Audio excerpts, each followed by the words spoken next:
Amici di Media Body, salve a tutti e welcome to our friends around the world.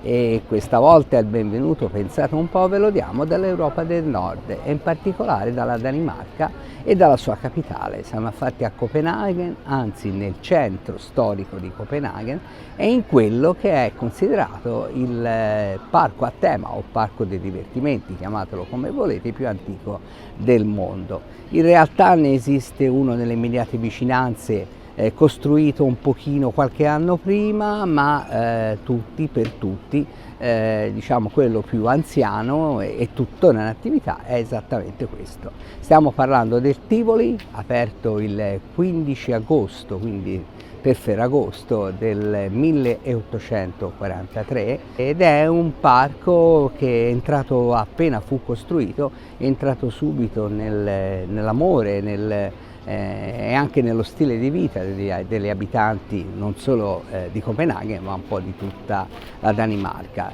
Uno dei suoi ospiti più famosi, pensate, un ospite abbastanza anche costante, fu Hans Christian Andersen, quindi uno degli autori di favole più famosi in assoluto del mondo. Il parco si distingue per tutta una serie di cose, esistono ancora delle attrazioni originali, ce ne sono una trentina e non sono poche.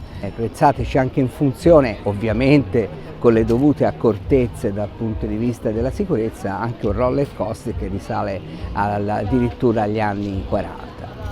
E dunque ci sono una serie di particolarità che ancora dobbiamo aggiungere su questo theme park, su questo parco a tema. La prima è che oggi è proprio la riapertura del parco in occasione delle festività di Halloween, perché il parco divide la sua attività in blocchi, ovviamente l'estate da un certo punto di vista, poi naturalmente ci sono le festività di fine anno e quelle ovviamente natalizie, e ora tocca Halloween. Quindi zucche dappertutto, streghe e tutto quello che comporta questa festività, che è ancora un po' lontana ma che appunto piace molto e che quindi viene già diciamo onorata in qualche modo. La cosa più curiosa ancora, che a noi anche ci ha destato molta attenzione, è il fatto che questo è il parco, il Tivoli, il parco che ha ispirato Walt Disney per quanto riguarda la Disneyland originale di Los Angeles. Da qui poi sono nate tutte le altre Disneyland, ovvero Disney World o Disneyland Parigi o quella di Hong Kong, o quella di Shanghai o quella di Tokyo. Walt Disney visitò Copenaghen, visitò questo parco, gli piacque tantissimo l'idea che bambini e adulti potessero appunto giocare insieme e passare una giornata insieme.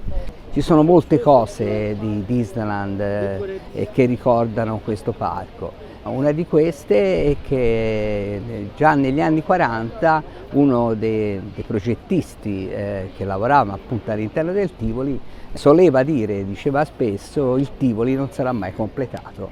Walt Disney diceva esattamente la stessa cosa: Disneyland non sarà mai completata finché nel mondo esisterà la fantasia. Una cosa molto bella, una cosa che ci ha fatto innamorare di questo tipo di parchi, che effettivamente portano fuori un po' da quella che è la vita di tutti i giorni e ci fa un po'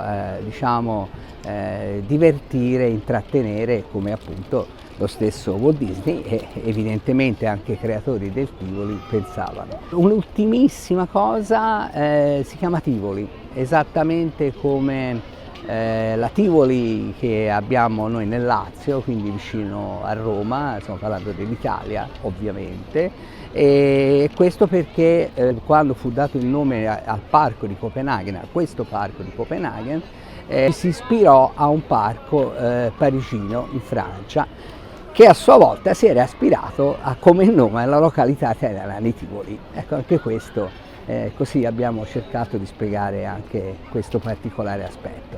Da Copenaghen è tutto, dal Tivoli è tutto, noi vi diamo appuntamento alla prossima occasione, vi ringraziamo di averci seguito anche stavolta, continuate a seguirci e iscrivetevi sia sul nostro canale YouTube Emilian Boldin Turismo per quanto riguarda centinaia di video da tutto il mondo, sia su tutti i principali social network.